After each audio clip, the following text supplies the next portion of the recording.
The city of endless thunder was born in chaos, and it thrived in it. A sprawling ruin of rusted spires and crumbling towers, where the storm was a constant companion. Thunderclaps shaking the very ground beneath your feet, lightning so frequent it seemed to tear apart the fabric of the sky. A place where you never truly knew if the storm would kill you, or if the people inside it would. Ezra leaned against the broken stone of the outer wall, eyes closed as he listened to the storm that never ceased. It was almost as if the thunder had a voice, a growl that told stories of a time when the world had been whole, and then of a time when everything was broken. And it was this storm, this force of nature, that had become both the bane and the boon of the city. The high towers of Stormvault stretched above him, jagged silhouettes against the roiling black clouds. Above, at the pinnacle of those twisted spires, the ruling family, the Corrins, watched untouched, while the city below was ground into dust by both the storm and their iron-fisted rule. The Corrins had made the storm their ally, harnessing its power with technology only they understood, their grip on the city as tight as the never-ending wind that howled through the streets. But in the shadows of this tempest, a rebellion was stirring. Ezra was a part of that rebellion, though not by choice. He had been born in the lowest slums of the city, a place where the wind was so thick with ash and dirt that people lived their lives in a haze of gray. And like everyone else, he had learned to survive in a world where death and despair were as constant as the storms. The rebels called themselves the Skybreakers, a name born of desperation and defiance. They were a ragtag group of men and women who believed the storm could be controlled, harnessed as a weapon against the Corrins. To Ezra, the idea seemed almost foolish. The storm was a beast that no man could tame. Yet the Skybreakers had found something powerful enough to shift the balance of power, if they could only get close enough to it. He adjusted the cloak that shielded him from the worst of the wind and stepped into the narrow alleyway. The smell of burning oil and scorched metal stung his nostrils. The city was a mechanical nightmare, a labyrinth of ancient machinery and rusted piping, with the occasional flash of lightning revealing more broken infrastructure. Everywhere you went, you had to keep your head down, watch your step, and pray you didn't draw the attention of the Corrins' enforcers. Ezra pulled his hood lower and hurried through the alley, toward a hidden meeting place deep within the heart of the city. The streets here were quieter, though not safer. Every shadow seemed to hide something sinister. As he turned a corner, he nearly collided with a woman, her dark cloak billowing around her like a specter in the storm. "You're late," she said, voice low and urgent. Ezra recognized her instantly. Lyra. She was one of the leaders of the Skybreakers, sharp-eyed, with a mind like a blade. She was the one who had convinced him to join them, convince him that there was hope, even in the eye of this storm. "Had to be careful," Ezra replied. "Corrins' dogs are everywhere." Lyra gave a tight-lipped smile. "Not for long, I hope. Come on." She led him through a series of narrow passageways, each one more claustrophobic than the last. Finally, they arrived at a hidden door set into the side of a building, its frame reinforced with steel and rusted metal. Lyra pushed it open, revealing a room lit only by the soft glow of lanterns. Inside, a dozen or so rebels were gathered, their faces grim, their expressions set in a hard determination that Ezra knew well. He wasn't sure what they were fighting for anymore, but there was no turning back. "You're here," Lyra said, her voice rising slightly, gathering the attention of the group. "I know it's hard to imagine, impossible even, but we have a plan. One that could take down the Corrins once and for all." Ezra took a deep breath, stepping into the room and feeling the weight of 100 eyes on him. He knew what this was. It wasn't just a plan. It was a gamble, a desperate, reckless bid to change the fate of everyone in the city. "What's the plan?" he asked, trying to mask the knot in his stomach. If there was one thing he hated, it was false hope. Lyra glanced at the others, and then with a flick of her hand, a map was spread across the table. It was old, weathered, its edges curling from years of handling. The ink was smudged, faded, but Ezra could still make out the major landmarks of the city. The spire of the Corrins, the vaults, and, most notably, a strange symbol that had been marked in the heart of the storm's most violent zone. The Eye. "The Eye of the Storm," Lyra said quietly. It's said to be the source of the Corrin's power. If we can get in, if we can unlock whatever they've buried there, we can control the storm. We can take the power away from them. Ezra frowned. Control the storm? He didn't know whether to laugh or shudder. You know how that sounds, right? You're talking about trying to trap lightning in a bottle. Not just lightning, Lyra answered, her eyes narrowing. Something more, something darker. A chill ran down Ezra's spine, and for the first time in a long while, he felt the storm stir within him. Something cold and ancient, something alive. The Corrins didn't just control the storm, they had a hand in it, and that meant they had been to the eye, had uncovered whatever power lay there. And the more he listened, the more he understood. This wasn't just a rebellion. It was an attempt to tear down the very fabric of the storm itself. But at what cost? The thunder cracked overhead, shaking the walls of the hidden room as Ezra stared down at the map. His fingers hovered over the faded ink, tracing the path toward the eye. It was marked as a zone of total chaos, a place where the storm's fury was at its worst. No one who entered had ever returned, or at least no one alive. The Corrins kept it guarded, surrounded by a wall of violent winds, lightning strikes, and an unnatural darkness that swallowed all light. Ezra had seen the storm's power up close. It wasn't just the rain, the wind, or the thunder. There was something else about it. A pulse, a rhythm, as if the storm was alive, breathing in time with the heartbeats of the city's inhabitants. It knew them as much as they had come to know it. The sky itself was both a prison and a weapon, and now Lyra wanted to use it. You don't need to remind me, Lyra said, as if reading his thoughts. I know what the storm can do, but this is different. It's not just a storm. There's something in the eye, something that the Corrins have locked away. We've been gathering intel for months, and we know this much. They've been using the storm's energy to fuel their rule. They're not controlling it, they've merged with it. The words hit Ezra like a hammer. Merged with it. That's impossible, he muttered, shaking his head. He had heard stories, old stories, about the Corrins and their strange technology. But this was beyond anything he could have imagined. They've become part of the storm itself? Lyra's face darkened. I don't know how, but I'm certain that whatever is in the eye is the key to their power. If we can get to it, we can break their grip on this city. A low murmur passed through the group. Ezra could feel their eyes on him again. The pressure, the weight of their hope and desperation. It was too much. The plan was insane, of course. But insanity had a way of becoming the only option when survival was at stake. The storm doesn't give up its secrets easily, Ezra said finally, meeting Lyra's gaze. But I'll do it. I'll help you. Lyra's lips curled in a small, knowing smile. I knew you would. The days that followed were a blur of preparation. Ezra and the rest of the Skybreakers moved like ghosts through the streets of endless thunder. The city was a maze, full of hidden alleyways and secret entrances, places where the law didn't reach, but neither did safety. Every step was fraught with danger. The Corrins' enforcers were relentless, their armored soldiers patrolling every sector, their eyes always searching for rebels, for any hint of resistance. The tension in the air was suffocating. It wasn't just the storm anymore, it was the pressure of the plan, the weight of what they were about to do. Every night, Ezra found himself lying awake in the dark, listening to the storm outside. It was louder now, closer, as if the city itself was holding its breath. He couldn't shake the feeling that the storm was aware of them, aware of their plan. It wasn't just weather. It was something else, something older. And every time the wind howled or the thunder cracked, Ezra couldn't help but wonder if it was trying to warn him. The day of their departure arrived quickly.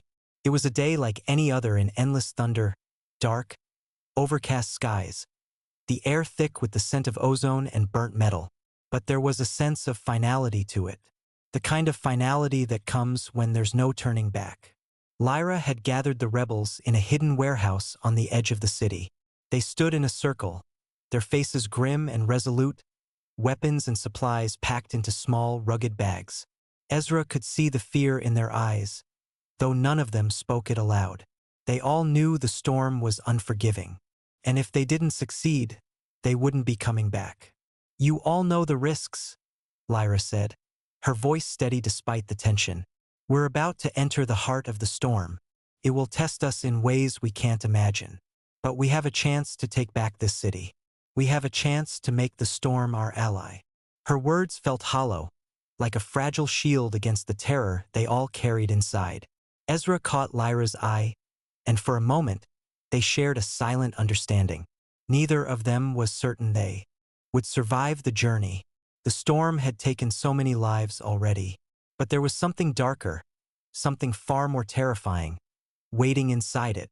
He grabbed his bag, slinging it over his shoulder, and followed Lyra out into the streets. The wind was already picking up. The journey to the eye took them through the heart of the storm's fury. The winds were relentless, battering them from all sides. The streets that had once been familiar now seemed alien, twisted and dangerous.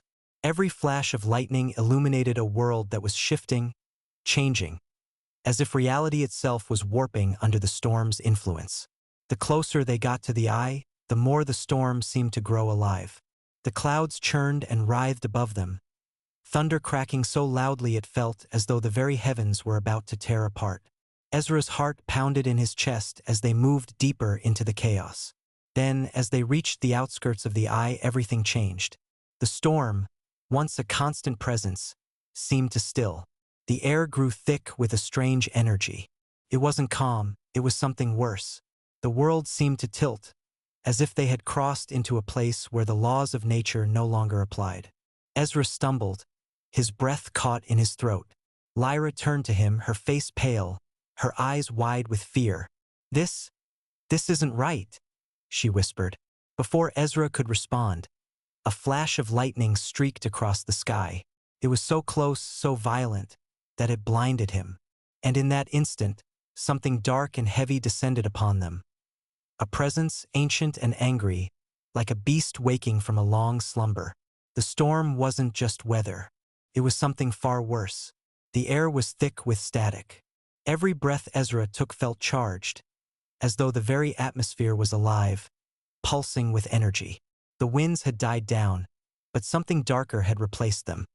A suffocating presence that seemed to press in from all directions. The group moved cautiously, their footsteps echoing on the broken streets, swallowed by the heavy silence that had replaced the storm's usual roar. It was as if the city itself was holding its breath, waiting for something to happen. Ezra's skin tingled with the unnatural quiet. His heart beat in his throat.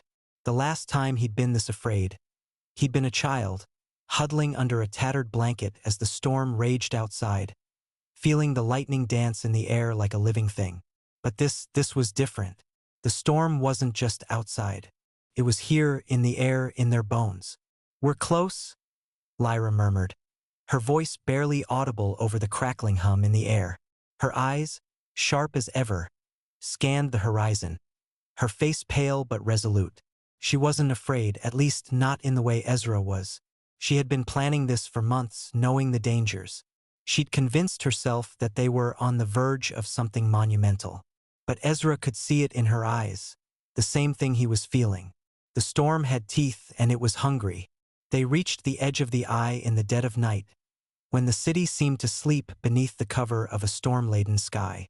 The eye itself was an impossible anomaly, an area where the storm was worst, where lightning rained down without warning, the winds howling with an almost sentient malice. But now, as they stood before the threshold of the eye, it wasn't like anything they'd imagined. The air was still, unnaturally still. There was no wind, no storm, just an eerie, thick blackness that seemed to pull at the edges of the city like a rip in the fabric of the world. Ezra felt a shiver run down his spine. He'd heard rumors about the eye, that it was a place where the laws of nature broke down, where time itself bled into chaos. But standing here now, he realized the rumors didn't do it justice. The eye wasn't just a zone of concentrated storm, it was an anomaly, a tear in the storm, a place where something darker had taken root. "This is it," Lyra said, her voice barely more than a whisper. She took a step forward, and the others followed, their movements hesitant, their weapons drawn. As they crossed the threshold, Ezra felt the change in the air. The storm's presence was no longer a distant force. It was all around them, pressing in, crackling with an energy that seemed to grow more oppressive with each step.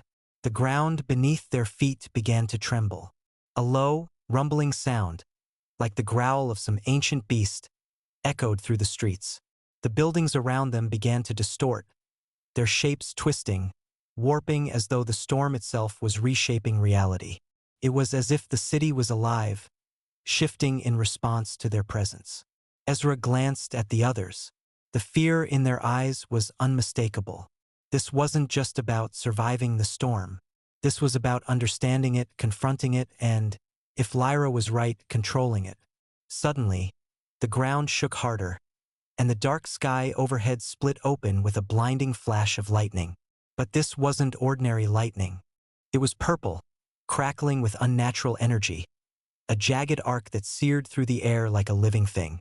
Ezra stumbled back, his heart racing, his pulse pounding in his ears. "What the hell was that?" he gasped. Lyra didn't answer.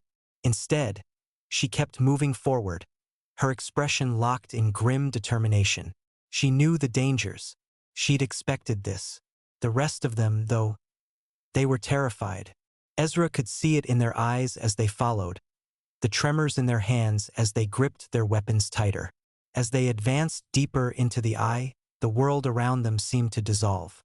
The city's familiar shape was gone, replaced by something alien, something that twisted and warped. Towering spires of black metal rose out of the ground, their surfaces glistening with a strange, oily sheen. The air crackled with power, the storm's fury contained within this twisted landscape. The eye was not a place of nature, it was something far worse, something artificial.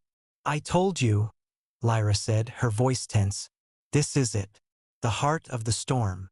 She raised a hand, gesturing to a massive structure in the distance, half hidden in the swirling darkness. It was unlike anything Ezra had ever seen. A monolithic tower, its surface etched with strange symbols and lines that seemed to pulse with an eerie, otherworldly light. The tower stood like a sentinel at the center of the eye, its presence both mesmerizing and terrifying. "That's where they keep it," Lyra said, her voice filled with a mix of awe and dread. "Whatever the Corrins have been using to control the storm, it's in there." Ezra's stomach churned.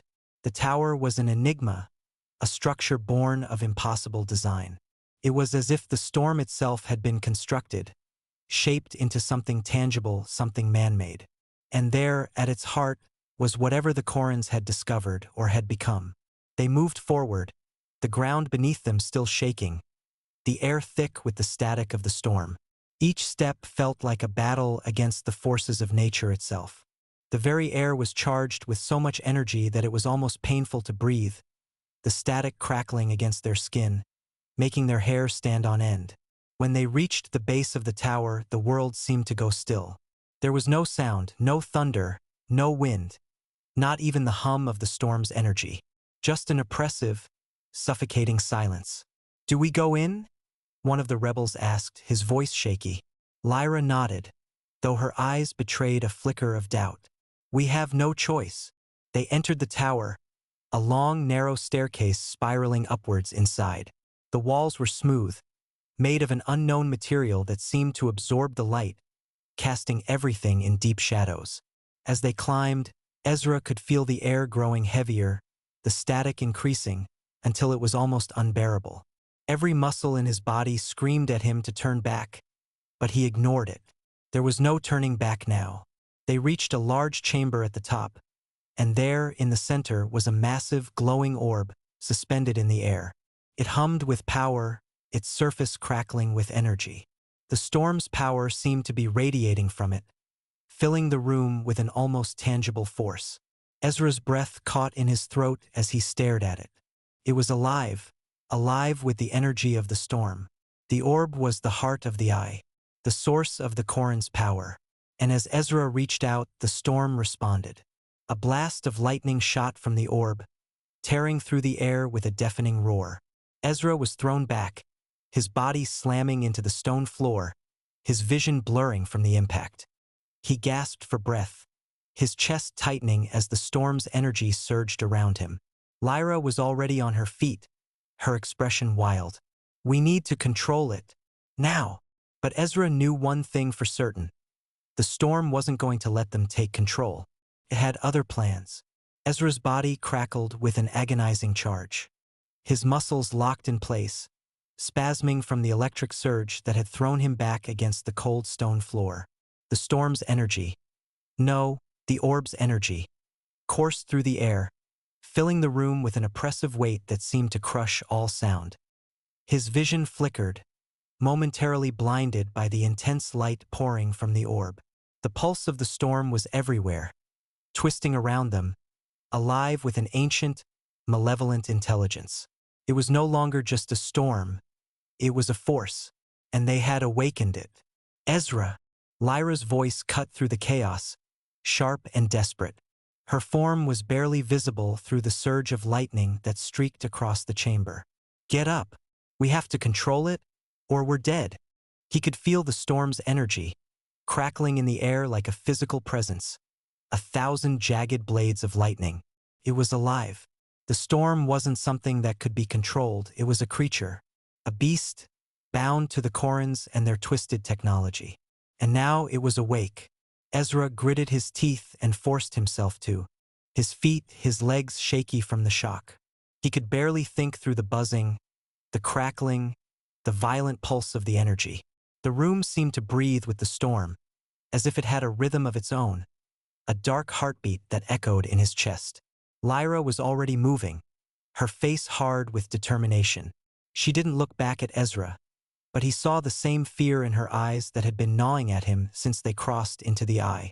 She was fighting a battle she didn't fully understand, just like the rest of them. The others were scattered across the room, their eyes wide with terror, their weapons drawn but useless against the intensity of the storm. No one knew what to do. No one knew how to stop it. Lyra! Ezra shouted, his voice barely audible over the deafening roar of thunder. How do we stop it? She didn't answer immediately. Her gaze was fixed on the orb, which pulsed brighter and brighter, sending waves of lightning arcing outward. The walls of the tower were beginning to crack, the stone splitting under the pressure of the storm's fury. Time was running out. We don't stop it, Lyra said, her voice barely more than a rasp. We need to contain it. If we don't, it will consume the entire city. Ezra's heart skipped a beat. Contain it? How could anyone contain something like this? The storm was alive. It was beyond anything they had ever encountered. Before he could process the words, the storm reacted. A flash of lightning shot from the orb, striking one of the rebels standing near the chamber's edge. The man screamed as the electricity coursed through him, his body convulsing in an agonizing dance of terror. He crumpled to the ground, his body smoking from the sheer force of the lightning. Move! Lyra screamed. We can't let it keep feeding. Ezra's stomach churned. The storm's fury was increasing. It was feeding on their fear, their pain. It was becoming stronger with every moment. We need to disrupt the power, Lyra said, her voice steadying. She glanced at Ezra, her eyes sharp with purpose. You know the technology. You've worked on it before. You have to find a way to shut it down. Ezra's mind raced. He had seen the Corran's machines before, their strange, black metal constructs designed to harness the storm's energy. But this was on another level. It wasn't just technology. It was alive. He didn't have time to think. The storm was already responding to their movement. Another crack of thunder tore through the room, and a wave of power surged from the orb, knocking them all to their knees. Ezra felt his chest tighten as the storm pressed in on him, threatening to crush him under its weight. With no time left, he staggered toward the base of the orb.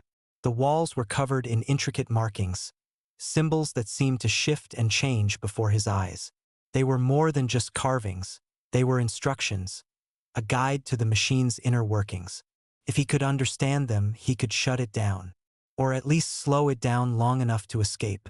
Ezra pressed his hand to the stone surface, his fingers tracing the patterns. The symbols felt familiar, as if they had been burned into his mind. He had seen this kind of technology before, back when he was forced to work for the Corans, back when he was still a cog in their twisted machine. He had helped build things like this, things that had the potential to control the storm, to bend it to their will. But this was different. The storm wasn't something to be controlled. It was something to be feared. Suddenly, the orb pulsed violently, sending another wave of energy crashing through the room. Ezra's vision blurred as the storm's power surged around him, but he didn't let go. He pressed harder, forcing his mind to focus, trying to decipher the patterns, the instructions embedded into the stone. And then, just as he thought he might pass out from the pressure, it clicked. He understood. The storm's power didn't just feed into the orb, it connected to it. The symbols weren't just guides. They were control mechanisms, locked into a system that allowed the Corans to feed off the storm and siphon its energy. If he could sever the connection, if he could break the link between the storm and the orb, they might have a chance. "Lyra!" Ezra shouted, his voice hoarse from the storm's oppressive hum. "I know how to stop it, but I need your help." Lyra's eyes locked onto his. She was still kneeling on the ground, her face pale, but there was a spark of something in her expression now, a flicker of hope. "What do you need?" she shouted back, the storm's roar almost drowning out her voice. "Disconnect the power," Ezra shouted. "We need to sever the link between the storm and the orb. If we don't, it will never stop." Lyra didn't hesitate. She stood, her face hard with resolve, and turned to the rest of the rebels. "Get to the power conduits. Now!" The group scrambled into motion, running toward the edges of the chamber, where thick cables and pipes snaked out from the walls, their surfaces glowing with the same energy that pulsed through the orb. Ezra turned his attention back to the symbols, his fingers flying over the surface of the stone as the storm raged around him. Every second counted. They needed to sever the link before the storm tore them apart. The storm was growing more aggressive now, the air thick with the electricity of 100 lightning strikes. Ezra's fingers flew faster, moving over the etched patterns in the stone, his mind racing to keep up with the storm's fury. Every time the orb pulsed, the storm fed off it, growing stronger, angrier. It wasn't just trying to kill them, it was trying to consume them, to tear apart the very fabric of reality. Just as the storm reached its peak, as the orb let out a final, deafening roar, Ezra found the key. With a wrenching, violent twist, the symbols unlocked. A burst of energy shot through the room, lighting up the entire tower in a blinding flash. Ezra felt the power surge through him, his body nearly torn apart by the force. For a moment, it felt like the storm itself had consumed him, had taken him into the dark heart of the eye. Then silence. The storm's power was gone. Ezra collapsed to his knees, gasping for air. The orb, its energy now flickering weakly, dimmed. The storm outside, once a roaring, violent beast, suddenly seemed to quiet. The oppressive weight in the air lifted, and for the first time in what felt like an eternity, Ezra could breathe again. But the silence was deafening. They had won. For now. The silence in the aftermath of the storm's power felt unnatural. It was too quiet, too still. The hum of the storm's energy, which had been so constant, so oppressive, was now gone. In its place was a crushing emptiness, like the city itself had been hollowed out. Ezra stood, his legs trembling from the strain, his chest heaving as he tried to regain his breath.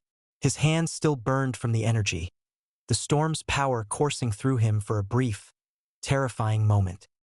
He could feel the remnants of it, still lingering beneath his skin, as if the storm had left a mark on him, an imprint that would never fully fade. The others were slowly picking themselves up from the ground, their faces dazed but alive. Lyra was the first to stand, her eyes sharp despite the exhaustion evident on her features. "We did it," she said, her voice low but steady. "It's over. The storm's grip on the city is broken." Ezra nodded, though a deep unease settled in his gut. It wasn't over. Couldn't be. The storm had been more than just a force of nature.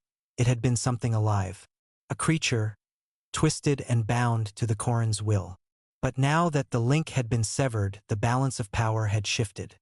At least that's what Ezra hoped. But he knew better than to believe things were ever that simple. The eye might be broken, but the storm wasn't something that could just be tamed. And the Corans, what would they do now that their power was slipping away? Suddenly, there was a low, reverberating sound. A thrum that vibrated through the floor and into Ezra's bones. The tower trembled as the energy around them pulsed. Not in the chaotic surge of before, but with an eerie, controlled rhythm. "What's happening?" one of the rebels asked, panic creeping into his voice. Ezra's heart sank as he turned toward the source of the noise. The orb, though dimmer now, was still pulsing with faint light, its surface shimmering with an unsettling aura. But that wasn't what caught his attention. No, it was the crack. A jagged fracture had appeared along the orb's surface, spreading slowly like a spiderweb of darkness. The storm wasn't gone. It was just waiting. "It's not over," Ezra muttered, his voice hoarse. "It's still alive." Lyra's face went pale as she stepped forward, her eyes narrowing as she studied the orb. "It's trying to repair itself," she said quietly. "The storm is trying to come back." Ezra swallowed hard. If the storm was alive, then it wouldn't simply vanish because they'd severed the link. The Corans had bound it to their will, and that connection had been torn. But the storm wasn't a prisoner. It was a force of nature, untamable, relentless. The damage they'd done might be enough to disrupt its power, but the storm would fight back. It always did. "We need to leave," Lyra said, her voice urgent. "We can't stay here. The tower is about to collapse." Ezra didn't argue. He could feel the tremors beneath his feet now, the structure groaning as the storm began to reclaim its strength. The walls around them cracked, and the sound of grinding metal echoed through the chamber. They were running out of time. "Everyone move," Lyra barked. The rebels didn't need further prompting. They turned and ran, their footsteps echoing through the crumbling tower. Ezra followed, the adrenaline coursing through his veins as he pushed himself harder, faster. The storm might be retreating for now, but the real fight was just beginning. They reached the base of the tower, but as they burst into the open air, the storm's fury was already reclaiming the city. The wind howled, driving the rain down in torrential sheets, the lightning crackling across the sky with an intensity that sent ripples through the very ground beneath their feet. Ezra's eyes widened in horror. The eye was gone, but the storm hadn't dissipated. It had shifted. It wasn't just a storm anymore, it was a weapon that the Corans were already mobilizing. In the distance, a massive airship cut through the storm's fury, its engines roaring as it descended toward the city. The ship bore the insignia of the Corans, their symbol of authority, their mark of dominance. "They're coming," one of the rebels whispered in terror. Lyra didn't hesitate. "We need to get back to the city's heart. We need to regroup." Ezra felt a knot tighten in his stomach. The city was in chaos. The Corans wouldn't let the storm slip away so easily.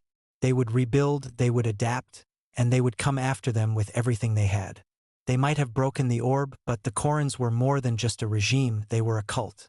And their power didn't lie in just the storm. It lay in their control over the city, over its people. "We can't regroup like this," Ezra said. "Not with the city in flames. We need to hit them where it hurts. We need to take out their leadership, their hold over the storm itself." Lyra glanced at him, her eyes narrowing as if weighing his words. "You're right. If we don't take out the Corans now, they'll rebuild their control. And the storm won't stop them this time." Ezra clenched his fists. He knew that, in the end, this was always about more than just the storm. The Corans had turned the storm into a weapon, but the true threat was the hold they had over the city, the control they wielded. "We take the city," Ezra said, his voice steady despite the raging chaos around them. "We fight back." The rebels, huddled in the shadows of ruined buildings, nodded. The decision was made. The storm had fractured, but the battle for endless thunder was far from over. But as they made their way back toward the heart of the city, a shadow moved in the distance. And for the first time, Ezra realized the storm might not be the only enemy they would have to face. The streets of the city were chaos. The storm raged above them, its fury unleashed in a torrent of wind and rain, the lightning splitting the sky like an endless web of jagged veins. But it wasn't just the weather that terrorized the city now, it was the Corrins. Ezra could feel the weight of it all. The storm had always been a presence in the city, but now it was a backdrop to the real violence. The Corrins were sweeping through the streets, their enforcers hunting down anyone who resisted, anyone who had dared to challenge their power. The rebellion had only just begun, and already the Corrins were striking back with a vengeance. Ezra and the rebels moved quickly through the alleys and crumbling streets, their faces masked against the rain and the acrid smell of burning debris. The city was dying around them, but they couldn't stop. Not yet. "We need to find the heart," Lyra muttered, her voice barely audible over the howl of the wind. "If we can take it, we can cripple the Corrins. We can force them out of the city." Ezra nodded, though his stomach churned. The heart of the city was the Corrins' stronghold, their fortress, their place of power. It was hidden deep within the city, surrounded by layers of security, both human and technological. Getting to it wouldn't be easy, and if they failed, the storm would be the least of their problems. "How do we get past their defenses?" one of the rebels asked, his voice trembling. His eyes flickered nervously to the dark sky, the storm flashing above them. "We take the underground routes," Lyra said, her eyes sharp. "We know where the entrances are. We'll move through the sewer tunnels and take them by surprise." "Underground," Ezra echoed. "You think they won't have patrols down there?" "Better underground than out here in the open," Lyra replied grimly. "The Corrins control everything above ground now. The underground is our only chance." The group moved forward, ducking into a narrow alley, their footsteps muffled by the steady downpour. The rain was relentless, and the streets were slick with mud and debris. As they approached the entrance to the tunnels, Ezra couldn't shake the feeling that something was watching them. It wasn't just the Corrins he was worried about. The storm had a mind of its own now, an intelligence that pulsed in the air, waiting to strike. "Stay sharp," Lyra said quietly, her voice cutting through the tension.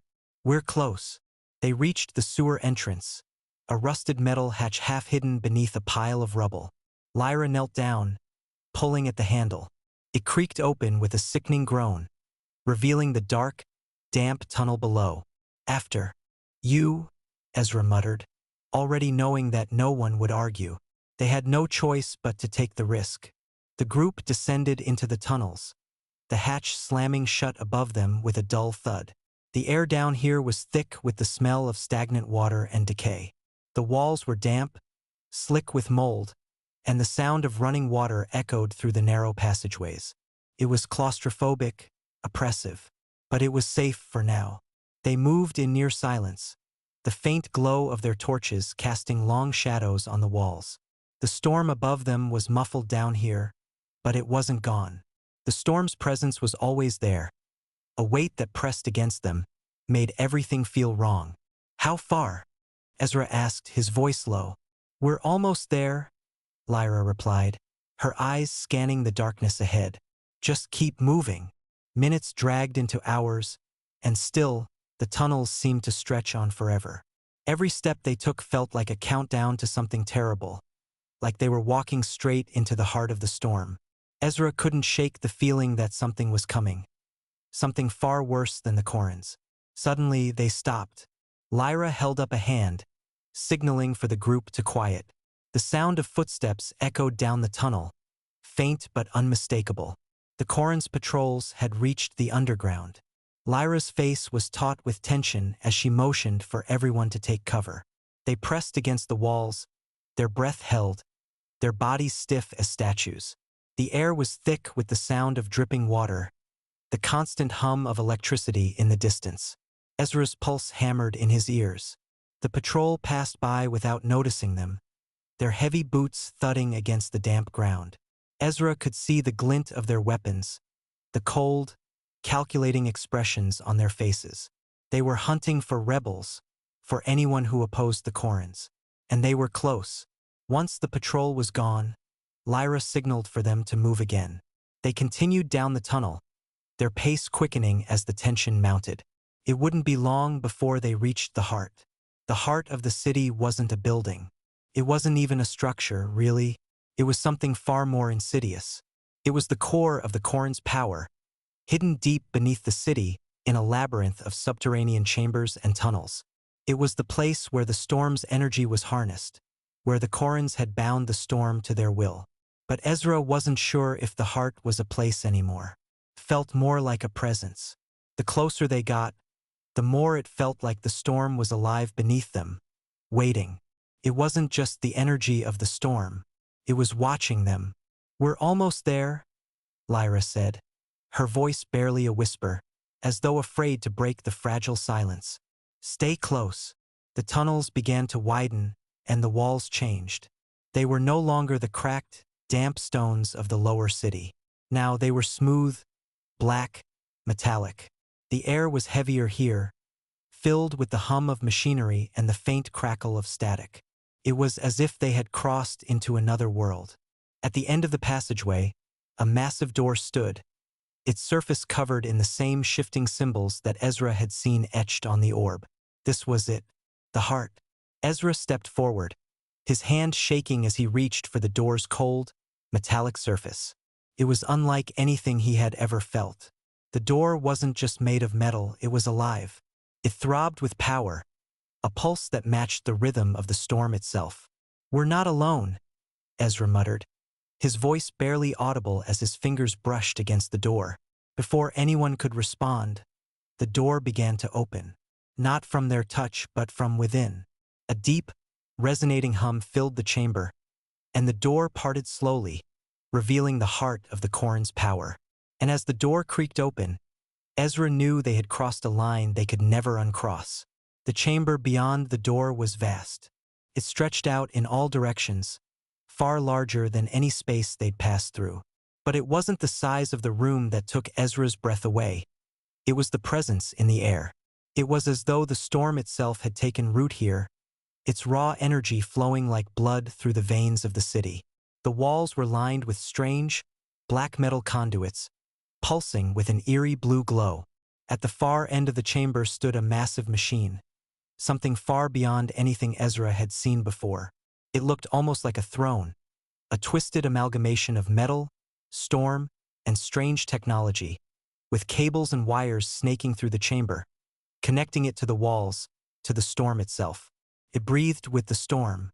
"This is it," Lyra whispered, her voice strained with awe.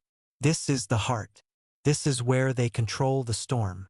Ezra stepped forward, his heart hammering in his chest. He could feel the storm's energy here, thick and suffocating. It wasn't just a machine, it was a living thing pulsing with power, as though it had a mind of its own. And the more he looked at it, the more it felt like it was looking back. "What is it?"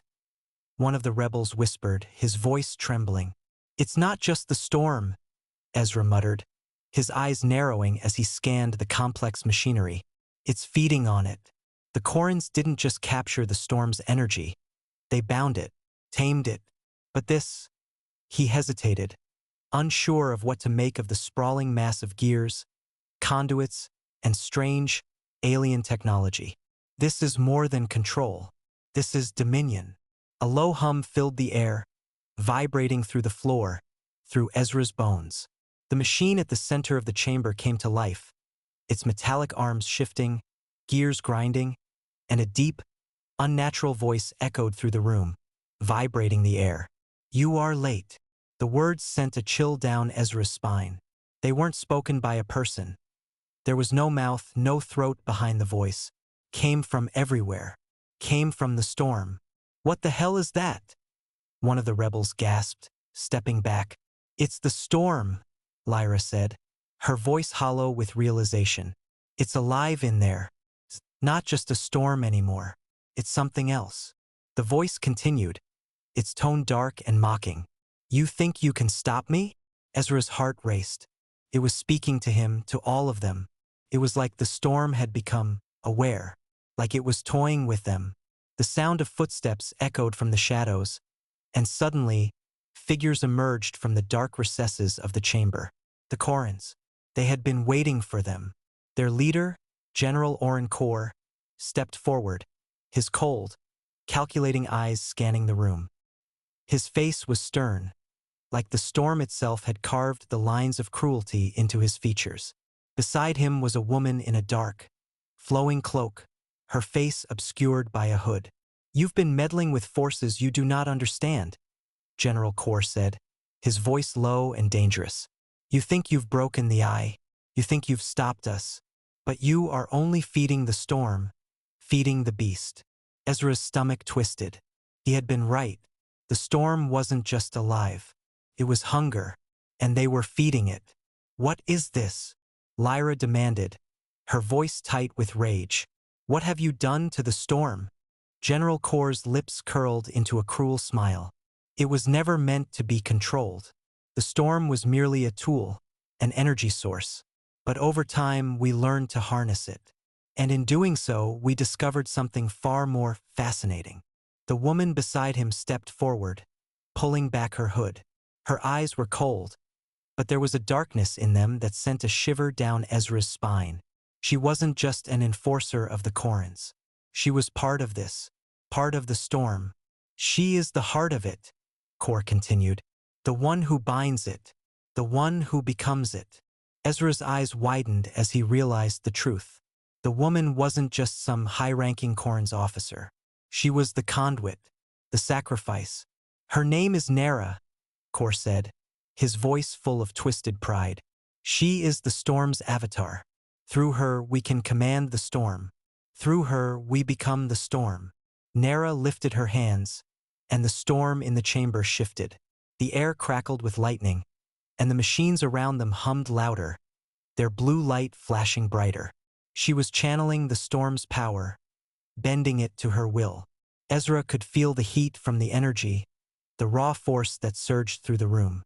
Nara's voice was a whisper, but it carried with it a terrible weight. "You think you can break us? You think you can stop the Korans? You are nothing." The air thickened, as though the storm itself was pressing in on them. Ezra's breath came in short, shallow gasps. The storm wasn't just in the air. It was inside him, beneath his skin, crawling in his veins. It was like the chamber itself had become the storm, an extension of its wrath. "Get out!" one of the rebels shouted, raising his weapon, but it was clear that they were no match for what was coming.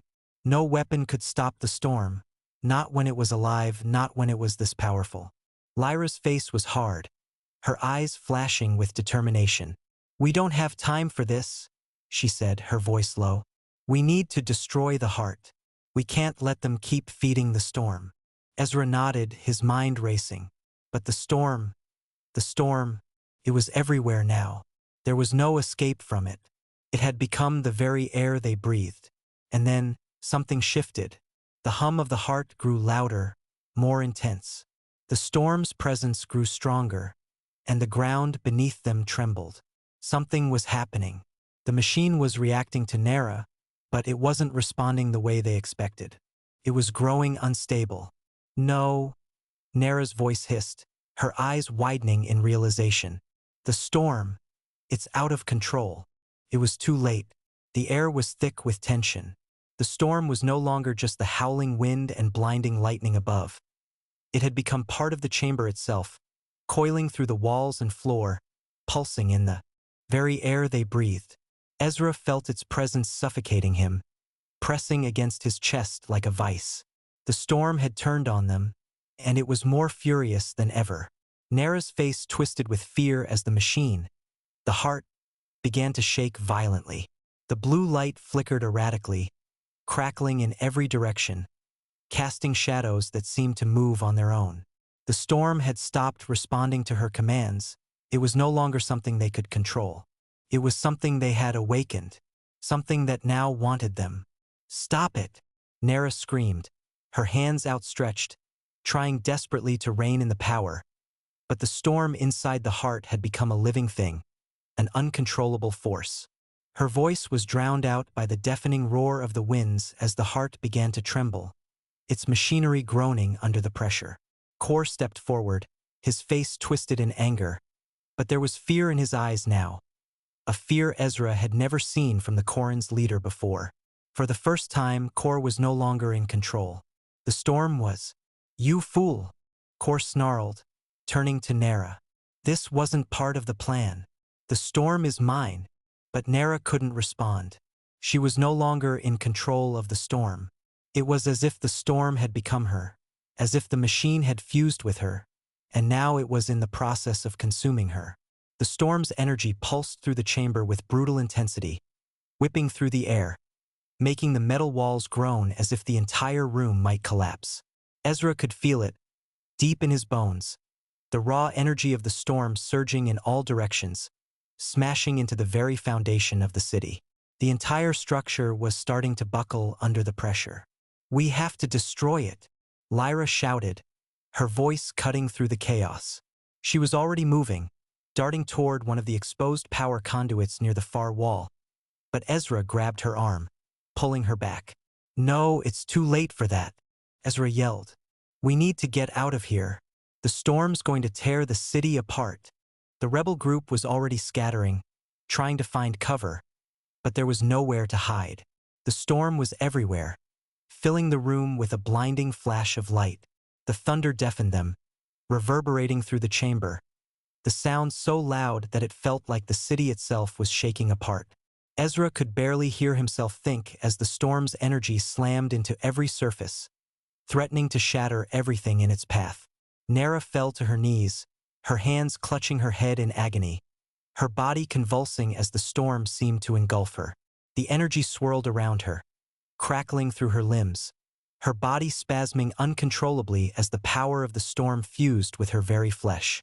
Her eyes rolled back in her head, and the blue glow of the heart surged brighter, brighter until boom.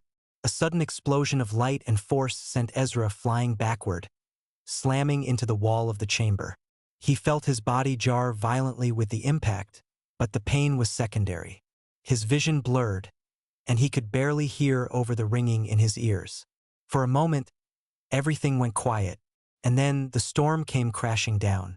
The walls of the chamber shattered, and the very ground beneath Ezra's feet cracked open as a massive shockwave rippled through the heart. The air was filled with the stench of burning metal, the hum of broken machinery, and the constant crackle of electricity. Ezra could hear the cries of the rebels, but they were distant, muffled. The storm had consumed the chamber, everything, turning it into a nightmare.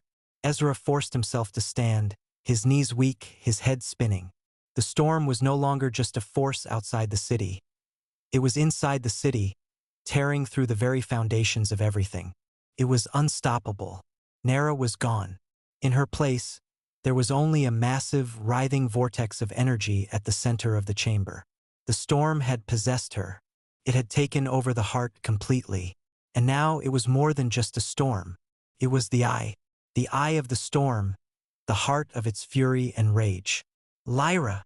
Ezra gasped, his voice hoarse. He turned, searching for her through the chaos.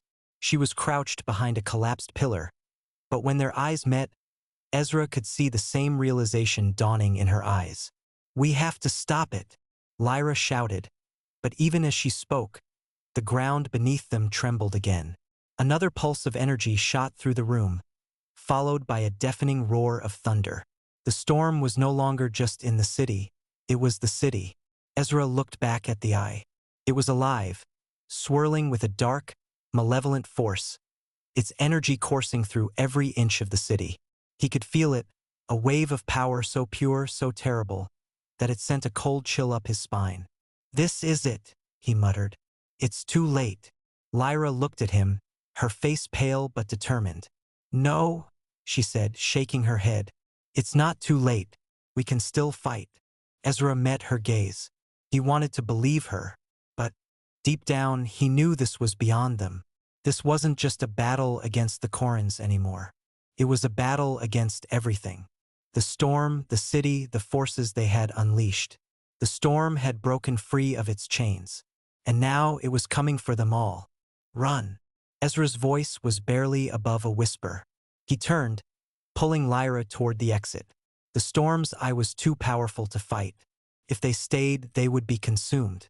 But as they reached the edge of the chamber, The storm reached out with a wrath so violent that it shattered the very sky. The eye of the storm had seen them, and it wasn't done with them yet. The storm's fury surged forward with a deafening roar, its violent winds ripping through the chamber, tearing at everything in its path. Ezra barely had time to react. One moment they were running, trying to escape the eye, and the next, everything exploded in a blinding flash of light. The shockwave sent him flying, crashing against the stone floor with a sickening thud. His head spun, his vision blurred, and for a moment, he thought he might lose consciousness. But the storm wasn't finished with him. The roar of the wind was deafening, as if the very air was being torn apart. The floor beneath him trembled, as though the entire city was shaking under the storm's relentless assault. Ezra staggered to his feet, the sound of crackling electricity filling his ears. The eye was still there, a swirling vortex of energy at the center of the chamber, its power radiating outward in waves of destruction. He looked up, and for a split second he thought he saw someone, standing in the eye. Nara's form, twisted and distorted by the storm's power, her once human shape now fused with the storm itself, her eyes glowing with an unnatural light. "Run!" Lyra's voice cut through the chaos, her hand reaching out to him as she struggled to keep her footing. The storm's winds were trying to tear them apart, but Lyra refused to give in. "We have to get out of here, Ezra. It's too powerful." But where could they run? The eye was everywhere. The storm was the city now. Its energy had spread far beyond the heart, tearing through the walls, the floors, the very fabric of the city itself. Ezra could feel the air crackle with static, a thick, oppressive weight pressing down on him. "We can't outrun it," Ezra shouted over the deafening winds. He felt a cold, sickening fear in his gut. There was no escape. The storm had them cornered, and it wasn't letting go. Suddenly, there was a sharp, metallic clank, and then the chamber began to shift. The floor beneath them cracked open, the walls groaning as though the entire structure was collapsing under the storm's might. A dark shape emerged from the floor, a massive, black spiral of metal, rising out of the ground like a twisted column of energy. "No!" Lyra cried, her voice barely audible over the wind. "We have to stop it. That's the core." Ezra finished for her, his heart pounding in his chest. He understood now. The eye, the storm's center, it wasn't just a force of destruction. It was a conduit. The entire city, every building, every street, every person. It had been feeding the storm, feeding the heart. And now that energy had reached its boiling point. The core was the final piece of the puzzle, the last part of the machine that would bind everything together. The storm wasn't just in the city anymore. The city was the storm. "It's going to tear the whole city down," Ezra muttered, backing away from the core. "It's going to destroy everything." And in that moment, as the storm raged around them, Ezra realized something even worse. The storm wasn't just destroying the city, it was building something terrible, something alive. "The eye is becoming the city?" Lyra whispered, her eyes wide with horror. "If we don't stop this now, there won't be anything left." But how could they stop it? The core was beyond their reach, the storm was too powerful, and the rebels were scattered, their hopes fading by the second. "Lyra, we need to find the source. There's something that can stop this," Ezra said, his mind racing. He didn't know how they would find it, but they had to. The storm had turned the city into its own vessel, and if they didn't do something soon, they would be swallowed whole. Lyra nodded, determination flashing in her eyes. "You're right. We need to get to the heart of it. The eye? There has to be a way to shut it down." Ezra's mind was still racing. There had to be some way to sever the storm's connection to the city. Some way to stop the storm from consuming everything. He looked up again, his eyes locking onto the swirling vortex in the center of the chamber. The eye was watching them. No, Ezra realized the eye isn't watching them. It's watching the whole city. It's already taking control. It's the storm now. Suddenly, a terrifying thought struck him like lightning. "Lyra," Ezra said, his voice hoarse. "What if we're not supposed to? Stop it." Lyra turned to him, confusion flashing in her eyes. What do you mean? What if the storm isn't just a weapon or a machine? Ezra's heart pounded in his chest as he realized what had been right in front of him all along. What if the storm is the city? What if it's always been alive? Lyra stared at him for a moment, then her face hardened. So what, we're supposed to just let it happen? Let the storm destroy everything? No, Ezra said quickly. But what if we can't stop it? What if the city wants this? What if the storm is part of the city's nature? Part of its very soul? A silence fell over them, the storm howling in the background. For a moment, it was as though time stood still. The air felt thick, heavy with the weight of their realization. We need to find the eye, Ezra said finally. The heart of it all. The storm is alive, and if we don't stop it, it will consume everything. Not just the city, but the world. And that was the turning point. They had to find the eye, reach its core, and sever its connection to the city, before it was too late. Ezra and Lyra began to move, each step filled with the desperate hope that they weren't already too late. The storm's presence was suffocating now, the wind howling through the corridors as they navigated their way deeper into the heart of the storm. But the city was changing. The storm was transforming it into something unrecognizable, something alive, something dark. And somewhere, far beneath them, the eye was waiting. The city had become a prison. No, it was more than that now. It was a living, breathing monster, with the eye at its heart, pulsing with malevolent energy. Ezra and Lyra ran through the crumbling corridors of the heart of the storm, each step accompanied by the howling winds that tore at the city's broken bones. The air was thick with static, and every few moments, a flash of lightning would strike down, sending a shockwave that rattled the very foundations of the ground beneath them. The storm was everywhere. It had become the city. The once mighty towers were now twisted spires, crumbling under the weight of the energy that surged through them. Streets that had once been bustling with life now lay abandoned and shattered. Windows were blown out, entire blocks ripped apart. The storm was tearing the city down piece by piece, as if it were slowly devouring it. Ezra's heart raced in his chest as they sprinted through the streets, their boots pounding on the cracked stone beneath them. Every direction seemed the same. The sky above was a boiling mass of black clouds and lightning, swirling like an eternal tempest. There was no shelter, no safe haven. I can't keep running forever, Lyra gasped, her breath ragged. She was struggling to keep up, her eyes darting around the chaos. We need to find the eye now. Ezra nodded, but he could barely hear her over the roar of the storm. His mind was running at 1,000 miles per hour. They were close. He could feel it. The eye, the heart of the storm, was near. But getting there was another matter entirely. The city was fighting back, the storm thrashing against them, trying to tear them apart. There! Lyra shouted, pointing toward a distant tower. It was massive, its top lost in the storm clouds, but its base, if they could make it there, might offer some shelter, some way to reach the eye. Ezra's gaze snapped to it. It was their only option. We have to get there, fast, Ezra yelled, pushing himself harder, ignoring the exhaustion creeping into his bones. They had no time to waste. Every second they lingered, the storm grew stronger. It was feeding off their fear, off their hesitation. A sudden gust of wind slammed into them, nearly knocking Ezra off his feet. He reached out, grabbing Lyra's arm to steady her. A blinding flash of lightning split the sky, striking the ground just a few yards away. The blast sent them both crashing to the ground, their bodies bruised by the impact. The storm was relentless, as though it was trying to keep them from their goal. Get up, Lyra screamed, her face contorted in pain but filled with unyielding resolve. We have to make it to the tower. Ezra gritted his teeth and pushed himself upright, pulling Lyra up with him. Together, they staggered toward the tower, the storm fighting them every step of the way.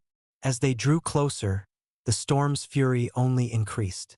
The wind screamed like a living thing, and the ground trembled beneath their feet. The air was thick with the smell of ozone, and the flashes of lightning seemed almost constant now, striking the earth with such force that the ground itself cracked and splintered. They reached the base of the tower, breathless and bloodied, but they couldn't stop now. The entrance was just ahead, a massive steel door, slightly ajar. The tower was their only hope. Ezra grabbed the door, his fingers trembling, and pushed it open. The inside of the tower was eerily quiet, the only sound the distant rumble of the storm outside. They stepped into the darkened chamber, the air heavy with the weight of electricity. They looked around, trying to get their bearings. The walls were lined with strange, ancient technology, twisted metal and machinery that seemed to hum with latent energy. The eye was close. Ezra could feel it, the pull of its power, the suffocating presence that hung in the air. "It's here," Lyra whispered, her voice barely audible. She stepped forward, her eyes scanning the chamber. "We're getting closer." They moved through the dark, their steps echoing on the cold floor. Ezra's hand tightened on his weapon, his senses heightened. Every shadow seemed to shift. Every sound seemed to be magnified. The storm was closing in, its presence pressing against the tower's walls, trying to break through. Finally, they reached the center of the chamber. In the middle, nestled inside a strange, pulsating array of machines and wires, was the eye. It was more than just a swirling vortex of energy now. It had taken physical form, a mass of dark, crackling energy, a storm that swirled within itself like a tornado made of lightning and darkness. The heart of the storm, the core. Ezra could feel it trying to reach out to him, to draw him in, the storm whispering in his mind, urging him to surrender. And there, standing at the center, bathed in the crackling light of the eye, was Lyra. Her body was no longer her own. She had merged with the storm. Her form flickered, half human, half energy, her eyes glowing with the same blue, swirling light as the storm. She was both alive and dead, a conduit between the city and the storm. Her features were twisted in agony, her hands reaching out as if pleading for release. "No!" Lyra cried, her voice breaking. She took a step forward, but Ezra held her back. "Don't," he said, his voice low. "She's not Lyra anymore. She's part of it now. Part of the storm." Lyra's head snapped toward them, her expression contorted with rage. Her voice came not as a scream but as a terrible whisper, as though the storm itself was speaking through her. "You should not have come. The storm is eternal. The city is mine now." The words sent a chill through Ezra's body. The storm was not just a force. It was a consciousness, a mind of its own, and it wanted them. Lyra's eyes narrowed, her resolve hardening. "We can still stop this. We can shut it down." "No," Lyra's voice hissed, her body writhing as she reached out to them. "There is no stopping the storm. There is only the storm. There is only us." The energy in the chamber grew more intense, the air crackling as if it were about to explode. The storm had become so powerful that Ezra could feel the ground beneath his feet shaking, the very air bending to its will. They had come this far. There was no turning back now. "We have to destroy it," Ezra said, turning to Lyra. "If we don't stop it now, the storm will consume everything. The city will become part of it, and the world will be next." Lyra nodded, gripping her weapon tightly. "Then let's end this." They charged forward, the eye reaching for them, its energy surging to crush them in its grasp. The final battle had begun. The eye loomed in front of them, a dark vortex of lightning and swirling energy, crackling with malevolent power. Lyra, no, what was left of her, stood at its center, her form writhing in agony as the storm's force twisted her into something unrecognizable. She was both alive and dead, a conduit between the city and the storm, a reflection of everything the storm had become. Her once human eyes, now glowing with a cold electric blue, fixed on Ezra and Lyra with a burning intensity. "You can't stop it," Lyra's voice rasped, the words slipping out like a cold whisper. "The storm is eternal. It is us now." The air hummed with static, the pressure in the chamber growing unbearable. The storm's energy surged, pushing against them like an invisible wall, and the ground beneath their feet trembled with every pulse of the eye. Ezra's skin prickled with the raw, overwhelming force of it, and his heart pounded in his chest. He could feel it, the storm was alive and it wanted them. It wanted to consume them, to make them part of its endless rage. "No," Lyra said, her voice steady, but her eyes were filled with grim determination. She raised her weapon, the blade gleaming with a faint, electric pulse. "We're not part of you. We'll destroy you." Nara's twisted form flickered with a flash of lightning, her body convulsing as the storm inside her seemed to react to Lyra's words. A twisted laugh escaped from her, sharp and cold, as if the storm itself were mocking them. "You think you can fight the storm?" Nara's voice deepened, growing more distorted, as if the storm were speaking through her. "We are the storm. We are everything. You are nothing." Ezra and Lyra exchanged a glance. This was it. There was no turning back now. "We'll see about that," Ezra muttered, gripping his own weapon tighter. The storm raged around them, but his resolve was stronger. Together, they rushed toward the eye, their every step shaking the ground beneath them as the energy of the storm whipped around them in violent gusts. Lightning struck the walls, shattering the metal and stone with explosive force. The eye was reaching for them, its energy crackling like 1,000 tormented voices. Nara, or what was left of her, stretched her hands out, her fingers glowing with the storm's power.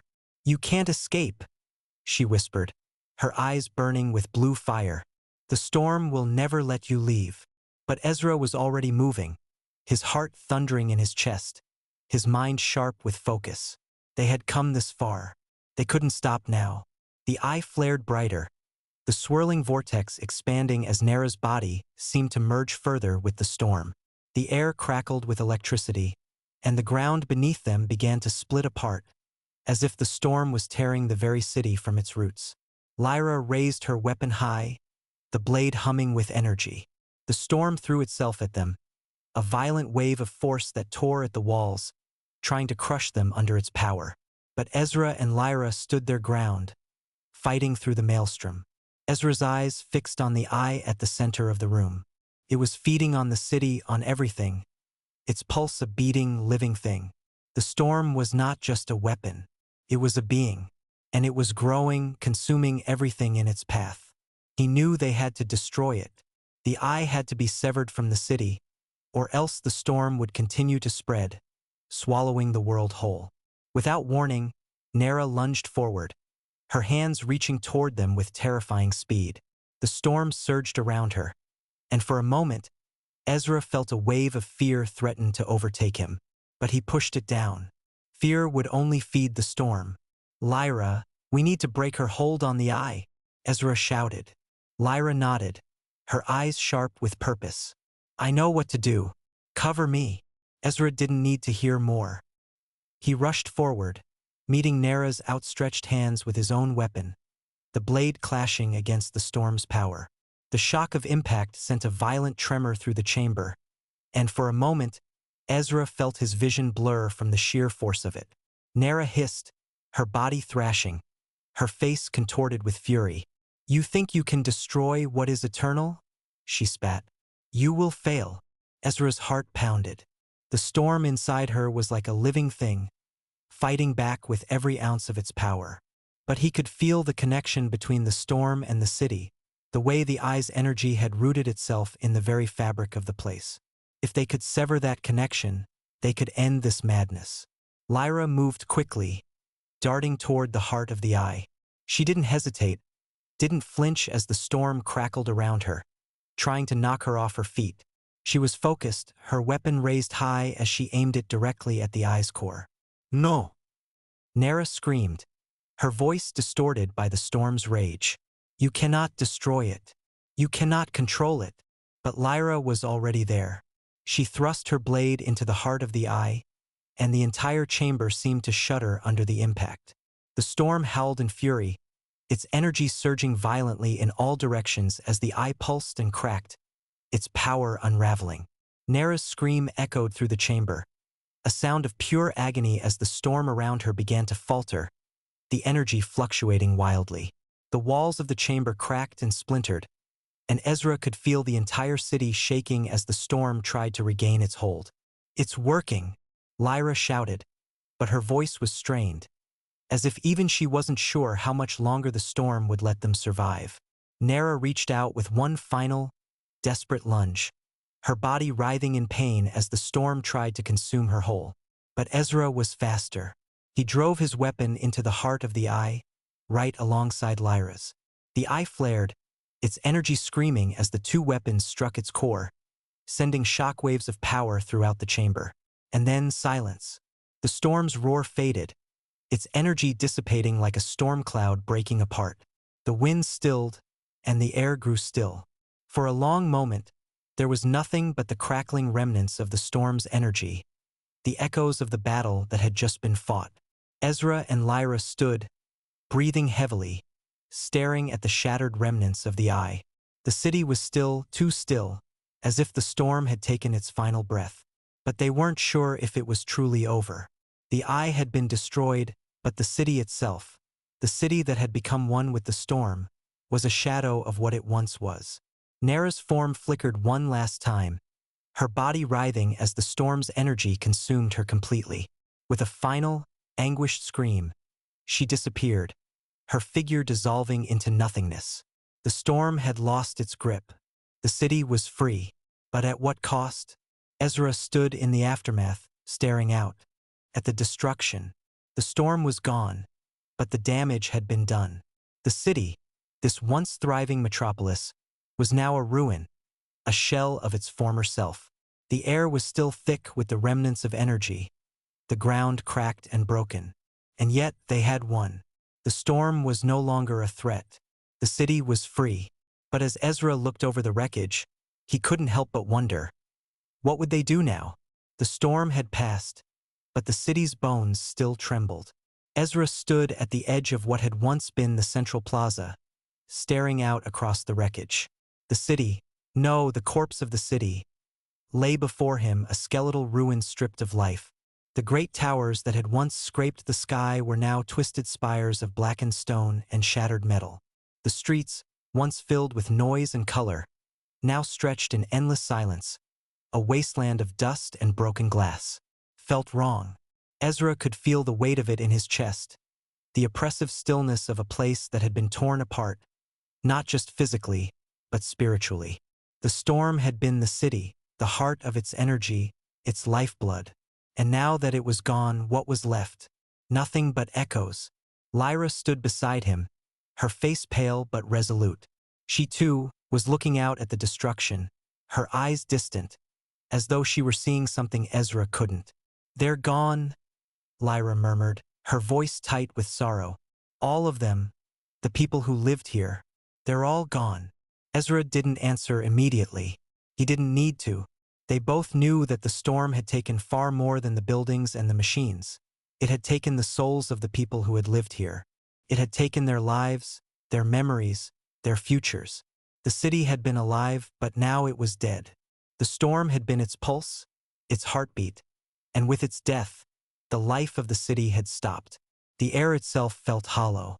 "Do you think we did the right thing?" Ezra asked quietly, though he already knew the answer. He wasn't asking for reassurance. He was asking because the weight of their actions still pressed against him like a heavy fog. They had destroyed the eye, severed the storm from the city, but at what cost? Lyra didn't immediately respond. She shifted slightly, looking out at the horizon, where the clouds were parting, revealing a faint trace of blue sky. The storm was gone, but the damage was irreversible. "I think we did what we had to," she said finally, her voice firm. "We couldn't let it go on." The city was being consumed. People were being consumed. Ezra nodded slowly, but the doubt didn't fade. There was still a part of him, maybe a deep part, that wondered if they could have found another way. Maybe they didn't have to destroy the eye. Maybe there was another path, another option. But it didn't matter now. "What happens next?" Ezra asked, his voice barely more than a whisper. Lyra didn't hesitate. "We rebuild." Ezra's eyes flicked to her, startled. "Rebuild? How?" "Look at this place. It's—" "I know," she said, cutting him off. It's gone. Everything is gone. But we have to rebuild. For the people who are left. For those who can still survive. Survive. The word stuck in Ezra's mind like a splinter. He had always fought for survival, for the next step, for the next moment. But survival wasn't enough anymore. He had seen what this storm could do. He had seen what people would sacrifice, what they would give up, just to stay alive in the shadow of power like this. Who's left? Ezra asked, more to himself than to Lyra. What's left of the world after something like this? Lyra didn't answer immediately, and for a moment, neither of them spoke. The world around them was still, too still, like the calm after an earthquake. But beneath the silence, Ezra could feel something stirring, something dark and dangerous, like the storm itself was just waiting to rise again. We'll find out, Lyra said at last. There's still life in the world, and it's not just in the city. There are other places, other people who haven't been swallowed by this. Ezra turned to look at her. Other places? You think there are survivors out there? There must be, Lyra said. We'll have to find them. We can't rebuild this alone. But we can start over. We can rebuild the world piece by piece. Ezra didn't know if he believed her. He didn't know if the world was even worth rebuilding anymore. But as he looked around at the city, at the destruction that lay in every corner, he realized that Lyra was right about one thing. They couldn't let this be the end. The storm had tried to swallow everything. But now, in the aftermath, they had a choice. They could rebuild, or they could let the storm win, let it consume the last vestiges of hope and life in the world. Lyra stepped forward, her gaze fixed on the horizon, as if she could already see beyond the ruins. Are you with me? She asked. Ezra didn't have to think about it. He nodded. Always. Hours later, they stood at the entrance of what remained of the city, looking out at the desolate wasteland that stretched beyond. There were no signs of life here, nothing but silence, and the distant rumble of the world slowly recovering from the storm. But even in this silence, Ezra could feel something. A spark. A flicker of possibility. And maybe, just maybe, that spark was enough. The sun had barely risen over the ruined city when they began to move. Ezra and Lyra walked side by side, stepping carefully over the cracked pavement, the shattered remnants of the metropolis stretching out in all directions. The air was thick with dust, a fine layer of gray settling on everything, from the twisted metal structures to the broken pieces of the once glorious streets. Felt like walking through a graveyard. Only, there were no bodies left. The people who had lived here, the souls who had been consumed by the storm, were gone. For a long time, neither of them spoke. The silence was deafening, broken only by the occasional crackling of electrical energy from the storm's fading echoes, which still hummed faintly in the ruins. Where do we start? Lyra asked, her voice almost lost in the stillness. Ezra looked around, his eyes scanning the destruction, searching for something that might give them direction. There had to be something left. They had to rebuild, had to find some way to restore what had been lost. But as he stood there, staring into the wreckage, the weight of it all began to settle over him. This was no longer a city. This was a wasteland. I don't know, he admitted. But we can't just leave it like this. Lyra nodded, her gaze fixed on the horizon, where the first faint rays of sunlight pierced through the clouds. There was no clear path forward, no blueprint for what came after the storm. All they had were their instincts and their will to survive. We'll find a way, she said, her voice resolute. One step at a time. The storm might have taken everything from them, but they still had each other. They still had a chance. Hours later, they found themselves standing at the base of what had once been a central government building. The twisted remains of metal and concrete loomed above them, a skeletal reminder of the city's former glory.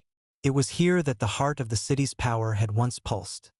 Here that the storm's energy had been harnessed and turned into something otherworldly. But now it was nothing but a carcass. This is where it all began, Ezra muttered, his voice tinged with bitterness. Lyra nodded, her face grim. The eye, the storm, it all came from here. There were no answers to be found here. Not in the ruins, not in the wreckage. Yet something about the place felt important, like there was a piece of the puzzle still buried beneath the rubble. Ezra's eyes narrowed as he took a step forward, his boots crunching against the debris. We should start digging. Maybe we'll find something useful. Lyra hesitated for a moment, but then nodded in agreement. She pulled her pack off her shoulders and set to work, searching through the broken remnants of the building. Ezra did the same, his mind already racing ahead, imagining what they might find. The city had been a marvel of technology and power, and even now, in its death throes, it might still hold some of its secrets. Hours passed, and as they dug deeper into the wreckage, something unexpected emerged. Beneath a large slab of concrete, half buried and covered in dust, was a strange metallic object. Something alive, almost in its own right. It hummed faintly, sending pulses of energy through the air. Ezra's heart skipped a beat. He recognized it immediately. "It's part of the network," he said, voice low. This was connected to the eye, to the storm's control systems. Lyra crouched beside him, studying the object. It was like nothing they had seen before. A strange, organic-looking machine with twisting metal vines and wires that seemed to pulse with residual energy. It was a remnant of the old city, a piece of the storm's heart. It might have been destroyed, but this was still alive. "Do you think it's still functional?" Lyra asked, her voice filled with awe and a touch of fear. Ezra didn't answer immediately. He reached out cautiously, running his fingers over the smooth surface. The energy that hummed through it seemed to react to his touch, a faint current running up his arm. "I don't know," he said, his voice uncertain, "but I think we need to find out." That night, as the remnants of the storm settled into an uneasy calm, Ezra and Lyra set up camp on the outskirts of the city. The broken skyline loomed in the distance, and the ground beneath them still crackled with the residual energy of the storm. They had salvaged what they could from the wreckage, but most of the city's technology had been reduced to ash. The object they had found was an anomaly, an artifact from the old world that still thrummed with power. They had taken it back to their camp, and Ezra had spent hours trying to understand its structure, running diagnostic checks and testing the equipment they had salvaged from the storm's aftermath. "You think it's safe?" Lyra asked, her eyes flicking nervously to the object as it glowed softly in the dim light of their fire. "I'm not sure," Ezra replied, "but I think it's the key to understanding what happened. If we can tap into it, maybe we can learn how to control the storm's energy, or at least what's left of it." Lyra frowned, her gaze drifting to the horizon. "We can't control the storm. Not anymore. We destroyed it." Ezra's eyes locked onto hers. "The eye is gone. The storm's main control system is gone. But the energy, it's still here. And if we can understand how it works, maybe we can stop it from coming back." "Maybe we can stop it from coming back," Lyra interrupted, her voice sharp. "How do you know it won't just come back on its own? How do we know the storm won't rise again from the ashes, like it did before?" Ezra didn't have an answer to that. He knew Lyra was right. There was no guarantee. The storm had been a living thing, a force of nature that couldn't simply be destroyed. It would linger in the ruins of the city, in the cracks of the world.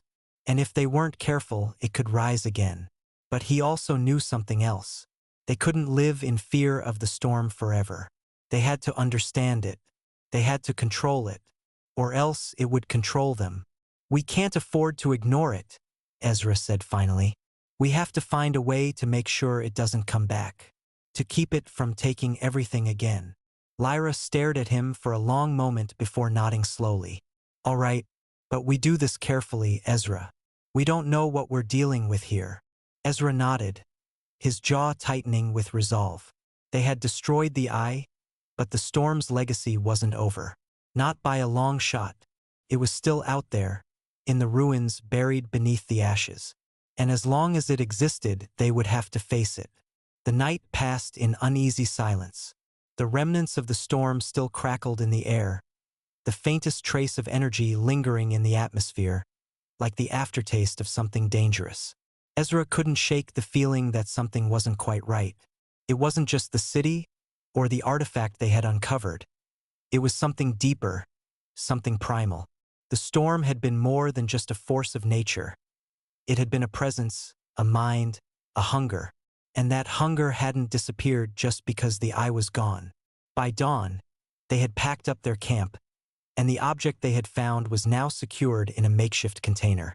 Ezra had rigged together some basic equipment to keep it stabilized, but it was still glowing faintly, pulsing with a quiet, almost sentient energy. The closer they got to it, the more Ezra could feel it, like a distant thrum beneath his skin. It was alive in a way that was hard to describe. They made their way through the city, moving cautiously now. The streets that had once been filled with bustling life now lay abandoned, the buildings like empty husks, still standing but shattered at their core. The air was thick with dust and the scent of burning metal. The distant sky was clear, but it felt wrong, too still. "How far do you think it goes?" Lyra asked, her voice breaking the silence. She glanced over at Ezra, a trace of unease in her expression. "The storm?" Ezra asked, his eyes scanning the horizon. "Or this thing?" "Both." Ezra exhaled slowly, glancing down at the glowing artifact. He could feel the weight of it like it was pulling him, calling to him. He had always been a fighter, a survivor, but this was something different. "I don't know," he said at last, "but we need to understand it. If we're going to rebuild, if we're going to survive, we need to know what we're dealing with. And if this thing can tell us how the storm came to be, maybe it can help us prevent it from coming back." Lyra didn't respond, but she nodded slowly, her eyes thoughtful. They walked in silence for a while longer, the only sound the crunch of their boots on the broken streets. As they moved deeper into the city, the wreckage became more pronounced, more concentrated. Here and there, fragments of old technology lay half-buried in the rubble, long-forgotten remnants of the civilization that had once thrived. Finally, they reached the ruins of what had once been the central power station, another broken monument to the city's former glory. The building was little more than a twisted skeleton now, but it still radiated the faintest trace of power. "This is it," Ezra said. "This is where the storm started." Lyra looked up at the crumbling structure, her face grim. "How do you know?" Ezra's gaze was fixed on the ruins. The eye was connected to the power grid. This place was the source. It's where the storm was born. Lyra's eyes flickered toward the glowing artifact in Ezra's hands. "And you think this can tell us how to stop it?" "I think it's our best shot." They moved cautiously into the building, stepping over fallen beams and shattered equipment. The air inside was heavy with the scent of rust and decay. The walls still crackled faintly with residual energy, as if the building itself was still alive, clinging to the storm's remnants. At the heart of the station, they found a set of exposed conduits, massive cables and pipes that had once carried the storm's energy throughout the city. Now they were just jagged metal and twisted wires, their original purpose a distant memory. "This is it," Ezra said, kneeling beside one of the conduits. He could feel the energy in the air, the hum of something alive, buried deep beneath the ruins. "We need to plug this thing in." Lyra looked at him, eyebrows raised. "You want to hook that thing up to the power grid?" "We don't have much of a choice," Ezra replied. "It's the only way we'll be able to understand it. And maybe, just maybe, it'll give us a way to control the storm's energy. If it still has control over the network, it might be able to tell us how to stop it." Lyra was silent for a moment. Then she sighed, running a hand through her hair. "I don't like it, but I don't see another option." They worked quickly, piecing together what they could from the ruins of the building.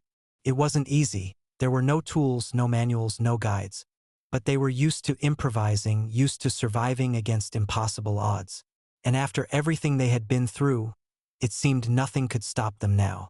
At last, the artifact was connected to the network, its hum growing louder as energy surged through the conduits. Ezra stood back, watching as the device's faint glow shifted, pulsing in rhythm with the flickering lights overhead. "What now?" Lyra asked, her voice tight with nerves. Ezra swallowed hard. "Now we wait." The seconds stretched into minutes. Then the minutes stretched into hours. Nothing happened. No surge of power. No flashes of light. The artifact remained inert, its glow barely perceptible in the dim light of the station. The network flickered briefly, but there was no sign of the storm's energy awakening.